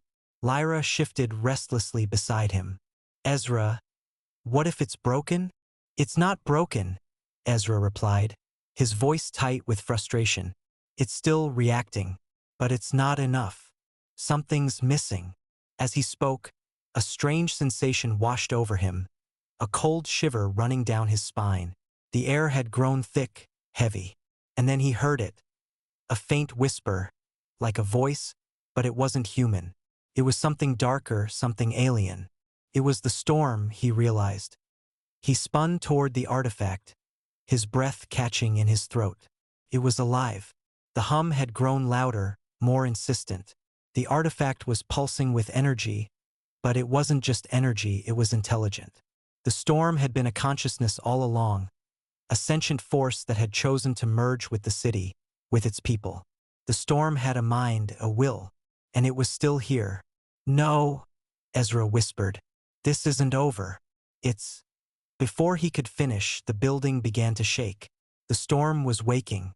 The ground beneath their feet trembled, a low, rumbling vibration that echoed through the walls. Ezra's heart skipped a beat. The artifact was no longer just a relic. It was a conduit, alive with the storm's consciousness, its will. The air crackled with energy, the faint hum now growing louder, more insistent. Ezra's fingers tightened around the edges of the artifact's casing, as if holding onto it could somehow prevent the storm from escaping. But it was already too late. The storm was waking. The city had been its prison, but now it was free, or at least, its presence was beginning to stretch, like a living thing waking from a long slumber. What did you do? Lyra's voice was a strained whisper, her eyes wide as she backed away from the artifact. I didn't... Ezra started. But the words died in his throat as another tremor shook the building. The lights flickered violently, casting eerie shadows against the jagged walls. The storm's hum had turned into something darker now, something malignant. The power grid surged, and Ezra stumbled back as the walls groaned in protest. The entire building was reacting to the energy. Too much energy. The storm had found its way back in. Lyra grabbed his arm. We need to get out of here, Ezra. Now. Ezra didn't argue. He pulled himself free of the artifact's pull, turning on his heel and running toward the exit. The ground cracked under their feet, and the storm's whispering voice grew louder, a cacophony of whispers that seemed to come from all around them. The air itself was charged, buzzing with an electric hum that sent tingles up Ezra's spine. They made it outside just as the building collapsed behind them. A deafening roar shook the ground, and dust billowed into the air, obscuring the sky. Ezra stumbled, falling to his knees as the storm's presence spread out from the power station, radiating in all directions. But it wasn't just the storm. It was alive. Ezra looked up, and for the first time in years he felt like prey. The city, the storm, the energy, it was all intertwined. The storm wasn't something that could be controlled. It wasn't a weapon or a tool. It was a predator, and it was hunting them. Ezra could hear it now, its voice, faint but clear, threading through his mind. Not a whisper, not a hum. Command. You freed me. His breath caught in his throat. Lyra, do you hear that? She nodded slowly, her face pale, her eyes darting around as if the storm itself could manifest in front of them. I hear it too. It's in my head. What the hell is this? Ezra's mind raced. The storm had always been a destructive force, but now it was more than that. It was a presence, a will. It had been alive all along, and now it was speaking directly to them. The ground trembled again, harder this time. A high-pitched whine began to rise in the air, followed by a sudden, sharp crack, like the sound of thunder breaking inside their skulls. Ezra staggered to his feet, his hand clutching Lyra's arm. We need to get to the underground now. Lyra's eyes widened. What? Are you out of your mind? The storm's already in the city. What good is hiding underground going to do? We need to find the core, Ezra said, urgency building in his voice. The storm's network runs deep, and the ice core is still down there somewhere. If we can access it, if we can cut off its connection to the city, we might be able to stop it. But we don't have much time. The air around them was thick with static now, the storm's hum echoing in every corner of the city. The city wasn't just a battleground. It was the storm's playground. Every broken structure, every ruined building was a part of it. Ezra grabbed the artifact, now pulsing erratically in his hand. It was as though the storm itself was trying to pull it back into its embrace. His fingers clenched around the object, and for a moment, he felt an overwhelming rage surging through him, the storm's consciousness pressing down on him. But he pushed it away. Focus. The underground was the last safe place in the city. If the storm was to be stopped, it had to be now. The descent into the underground tunnels was a disorienting experience. The deeper they went, the heavier the air felt. The walls were slick with moisture, and the dim lights overhead flickered like dying stars, casting long, eerie shadows. Lyra's voice echoed through the tunnels, almost drowned by the hum that vibrated from the walls. "What do we do when we find this core of yours, Ezra?" "I don't know yet," he replied, his voice low. "But it's the only chance we've got." They moved deeper into the bowels of the city, the storm's presence following them like a shadow. It was everywhere. It was inside them, in the air they breathed, in the ground they walked on. Ezra couldn't shake the feeling that they were being watched, that the storm's eyes were always on them. As they rounded a corner, they stopped suddenly. Before them, the tunnel opened into a vast chamber. The walls were covered in strange, glowing symbols, like the language of the storm itself. At the center of the room, a massive, alien machine hummed, pulsing with the same energy as the artifact. This was it, the heart of the storm, the ice core, the source of everything. Ezra stepped forward, heart pounding in his chest. But as he moved closer, the whispers returned, louder now. The storm was here, and it was angry. "You think you can stop me?" The words were like a physical force, slamming into Ezra's chest. He staggered back, gasping for air, as Lyra's voice broke through the storm's growing intensity. "We need to destroy it, Ezra," she shouted over the rising noise. "We can't control it." "I know," Ezra shouted back. "But we can't just leave it here. If we do, it'll consume everything." The hum in the chamber grew deafening, the ground shaking violently beneath them. The storm's rage had manifested fully now, and it was alive. Ezra stepped forward once more, reaching for the core. It was the only way to end this. As his fingers brushed against the surface, a surge of power slammed into him, and everything went black. Ezra's body burned with an unnatural heat, his senses overwhelmed as the surge of energy coursed through him. He felt as though his very soul was being torn apart, the storms were pressing down on him from all sides. He couldn't breathe. The air was thick with static, the hum of power almost deafening in his ears. His hand still rested against the core, but now, the machine itself was pulsing with an unrelenting force, as if it were alive. More than just an engine of destruction. It had become something else, something personal. "You think you can control me?" The voice was in his mind now, clearer than ever, filling every inch of his skull with its cold, demanding presence. It wasn't just speaking to him. It was speaking through him, inside him. He could feel its consciousness, its hunger, gnawing at the edges of his mind. Ezra's vision blurred. His legs buckled beneath him, and he fell to his knees, gasping for air. His head throbbed as the storm's voice filled his thoughts, every word a blow. "You freed me, and now you will pay the price." Lyra's voice cut through the chaos, a faint, panicked whisper in his ear. "Ezra, Ezra, focus." She grabbed his arm, pulling him back, but the storm's power was already taking hold. Every inch of his skin burned. His thoughts scattered in a whirlwind of images, flashes of the past, of the storm's first appearance, of the eye's twisted shape, of cities being destroyed and lives torn apart. The storm was alive. It was here. Ezra pushed himself to his feet, but the force of the storm's presence only grew stronger.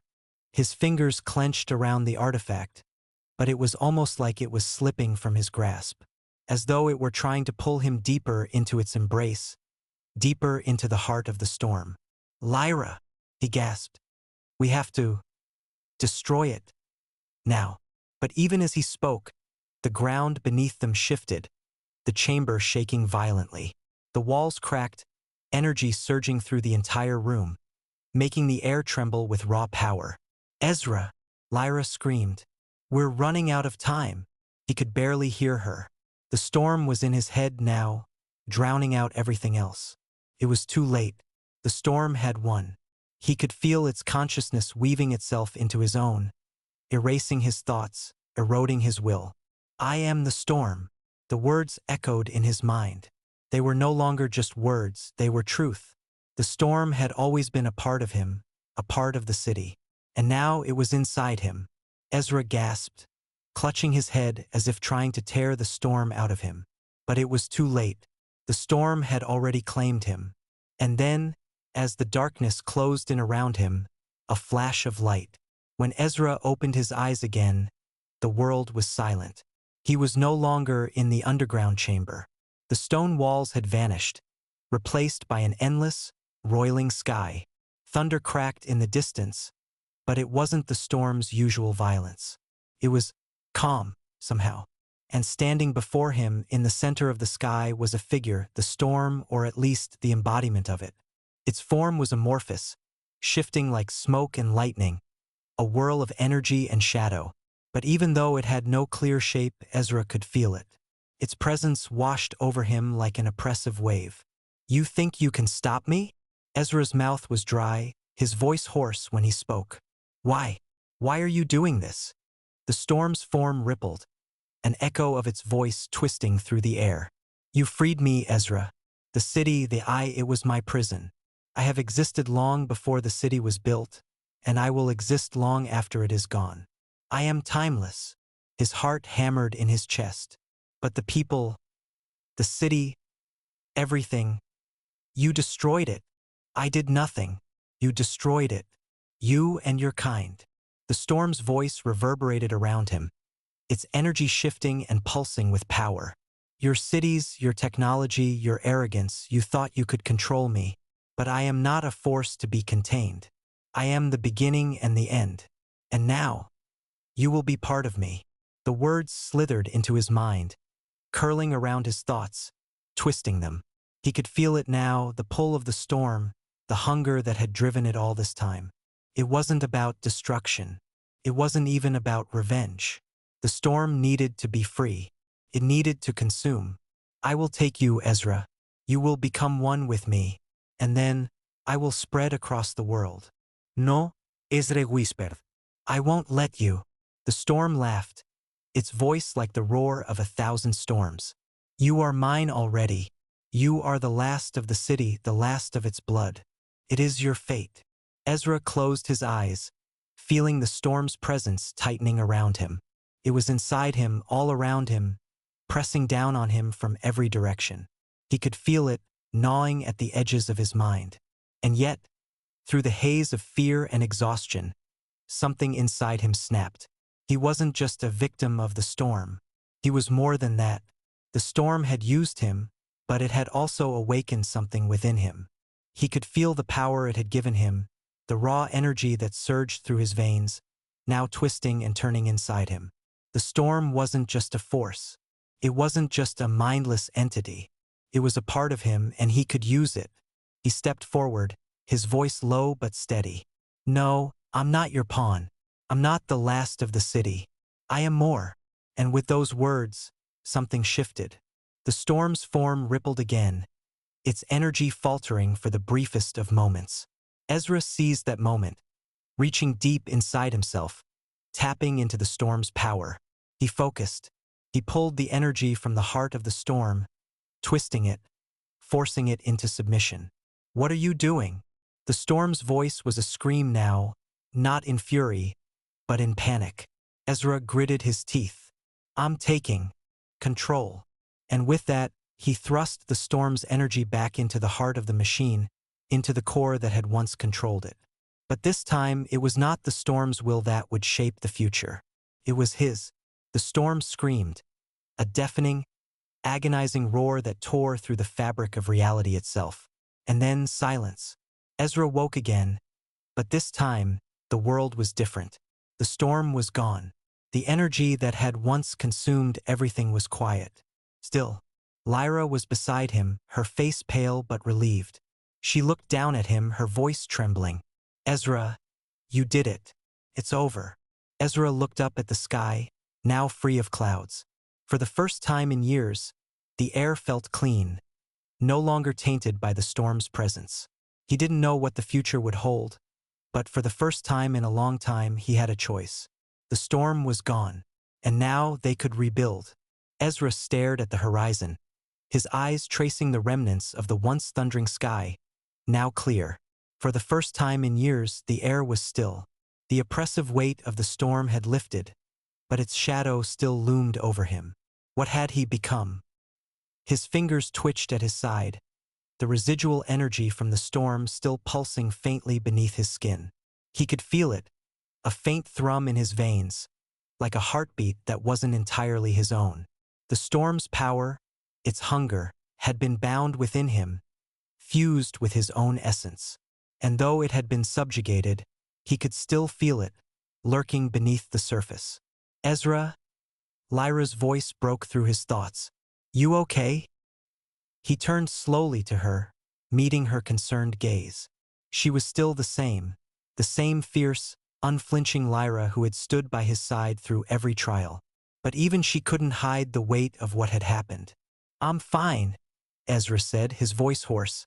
He didn't feel fine, but what else could he say? They'd won, hadn't they?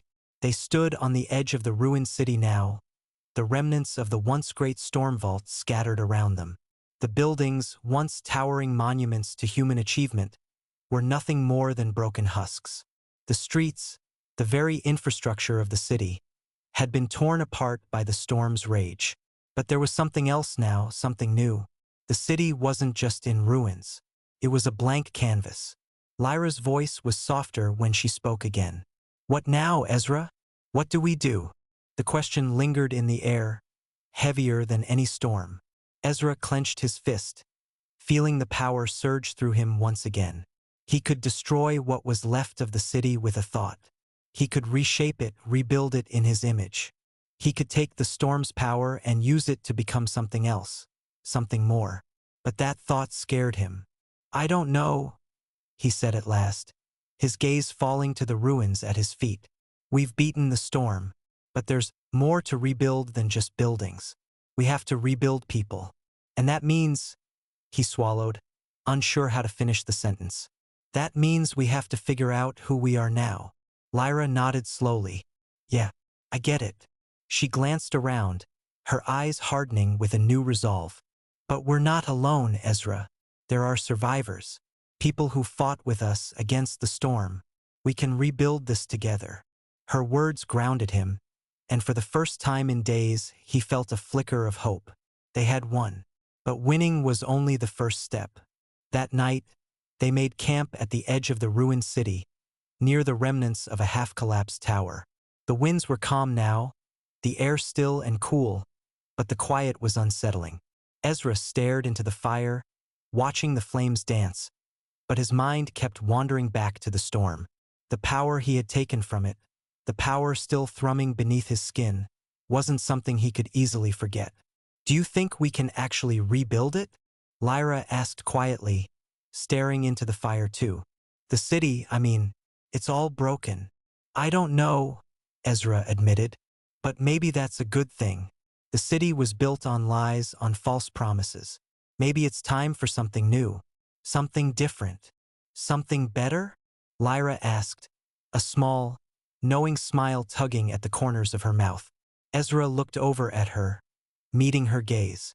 Yeah, something better. They sat in silence for a while, the crackling of the fire the only sound between them. The night was heavy with the weight of everything they had been through. But for the first time, there was a sense of possibility in the air, an open future untainted by the storm. But that didn't mean everything was finished. The storm might have been stopped, But the world was still a broken place. There were other cities, other survivors. What would they think of Ezra, of the storm's power now contained within him? Would they see him as a savior, or would they fear him as a weapon? Do you think they'll come for us? Lyra's voice broke through his thoughts again. The other cities? The ones who didn't go through this? Ezra didn't answer right away. He didn't need to. He knew what she was asking. They had seen the way the world had fractured, how the storm had torn apart alliances and shattered old systems. The city-states that had once competed for power would now be more desperate than ever. And someone would eventually come looking for answers, looking for control. "They'll come," he said finally, his voice grim. "It's only a matter of time." "And what do we do then?" Lyra asked, her tone sharp but weary. Ezra looked at her, his eyes burning with the weight of the choices before them. "We stand our ground. We rebuild what was lost, and we make sure it doesn't happen again." The days that followed were filled with endless work, searching the ruins for survivors, clearing rubble, and setting up makeshift shelters for those who had managed to escape the worst of the storm's wrath. It wasn't easy, but there was something about the struggle, about the effort to rebuild, that felt like a purpose. In the midst of the chaos, Ezra began to understand the depth of what had happened. The storm's power hadn't just been a force of nature, it had been a manifestation of human ambition, of humanity's relentless drive to control the uncontrollable. And now, with that power in his hands, Ezra was faced with a choice. To use it, to shape the future to his will, to create something new from the ashes, or to relinquish it, to find a way to live without the storm's power, without the temptation it brought. He didn't have an answer yet, but for the first time since the storm had begun, he was determined to find it. Days turned into weeks, and as Ezra and Lyra worked alongside the survivors, they began to hear rumors, whispers from the distant cities, news of new leaders rising to power, stories of rebellion and unrest. The world was changing, and so were they, but there was still a long road ahead. And somewhere, deep inside, Ezra knew that this was only the beginning. Weeks had passed since Ezra's victory. The city had begun its slow crawl toward recovery, though it was nothing like the bustling metropolis it had once been. The streets were quieter now, and the people who remained had a strange, hollow look in their eyes. They had survived the storm, but they had lost something in the process, something they couldn't quite name. Ezra stood on a balcony overlooking the ruins of the city. It was dawn, and the first rays of light broke through the clouds, casting a soft glow over the crumbling buildings. The city was still alive, barely, but Ezra knew that their work had just begun. He could feel it now more than ever. The storm's power, coiling inside him like a serpent, waiting for him to give in. The energy wasn't just a tool. It was a force that could bend the world to his will, and it whispered to him every moment, urging him to take control. Ezra clenched his fist, pushing the thought away. He couldn't become that. He couldn't let the storm's influence shape him into something he wasn't. "Ezra?" He turned to see Lyra approaching, her face drawn with exhaustion but still resolute. She had become his closest ally, the one person he could rely on when everything else seemed uncertain. "Morning," he said, offering a small smile that didn't quite reach his eyes.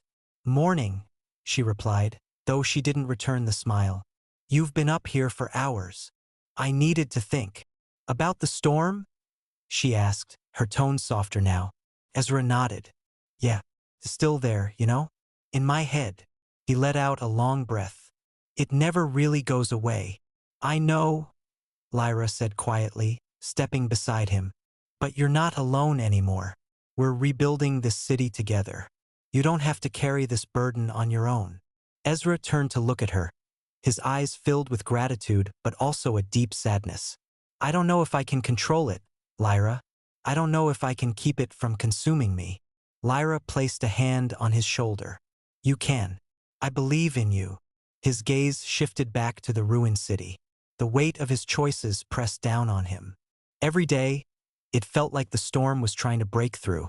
If he let it, it could be his greatest weapon or his greatest curse. "I need to go," Ezra said abruptly, turning away from the balcony. There's someone I need to speak to. Lyra raised an eyebrow. Who? A leader, Ezra replied. Someone who can help us bring this city back from the brink. Someone who can help us unite what's left. The leader in question was a man named Viren, a former high-ranking official before the storm. He had managed to survive in the city's underbelly, and after the storm's destruction, he had emerged as a charismatic figure, rallying the survivors and offering them hope. But Ezra had never trusted him. The two met in the ruins of the city's old council hall, a place once full of power and politics. Now it was little more than a shell. Viren stood at the center of the room, his posture relaxed, his eyes calculating.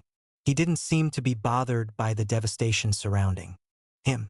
In fact, he looked almost comfortable, as if the storm's destruction had been a natural progression in the world's cycle. Ezra, he greeted, his voice smooth. I heard you were looking for me. Ezra didn't waste time with pleasantries. I need your help. Viren raised an eyebrow. My help? What makes you think I'm willing to offer it? You want to rebuild this city, don't you? Ezra's voice was hard, steady. We both know this place can't be saved by just cleaning up rubble. It needs leadership, direction, a vision. Viren smiled, a cold smile that didn't reach his eyes. And you think you have the vision? I have the power, Ezra said, his voice cutting through the room like a blade. And I have the will. The storm is gone, but the power it left behind is still within me. It's more than just energy.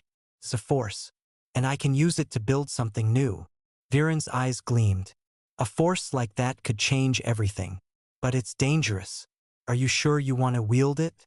Even now, Ezra didn't hesitate. I've already been wielding it. The storm is mine.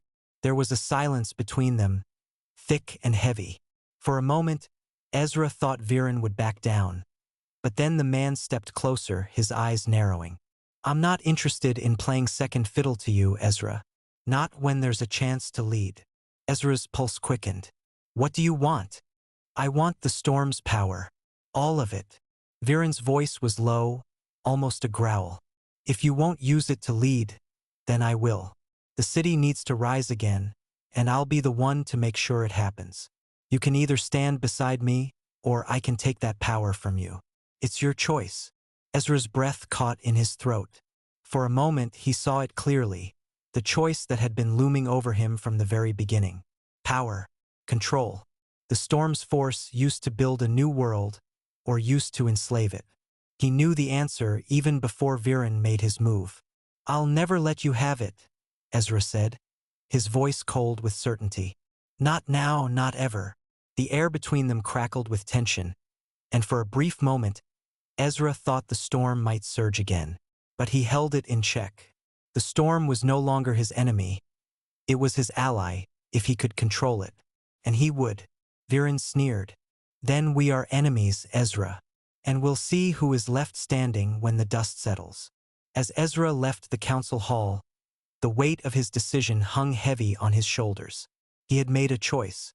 The storm's power was his to command, and he would use it to protect the people who had stood by him, to rebuild the city, but not through fear, not through domination. This wasn't about control. This was about hope. The months that followed were filled with rebuilding, both physical and spiritual. Ezra's leadership was tested, but he proved time and again that he was not the man Viren wanted him to be. He didn't seek power for power's sake. He didn't want to dominate. He wanted to create. The city began to come back to life. New alliances were forged, not through threats or force, but through shared vision. The storm, while still within him, had become a source of strength, not destruction. Viren, however, was a different story. He had gathered his followers, but without the storm's power to fuel him, he quickly found himself isolated, a relic of the old ways. Ezra's control over the storm, tempered by his resolve and compassion, had ensured that no one else would rise to power through fear and destruction again. The storm had been conquered within the world and within Ezra. The final remnants of the old city were demolished, and in their place, a new city began to emerge. A city of hope, a city that would never forget the cost of the storm, but one that would rise above it. As Ezra stood once more on the balcony, looking out over the horizon, he felt something he hadn't felt in a long time. Peace. The storm was gone, and with it, the fear. The city and Ezra had a future, one that they would build together. And for the first time in his life, Ezra believed that the future could be something worth fighting for.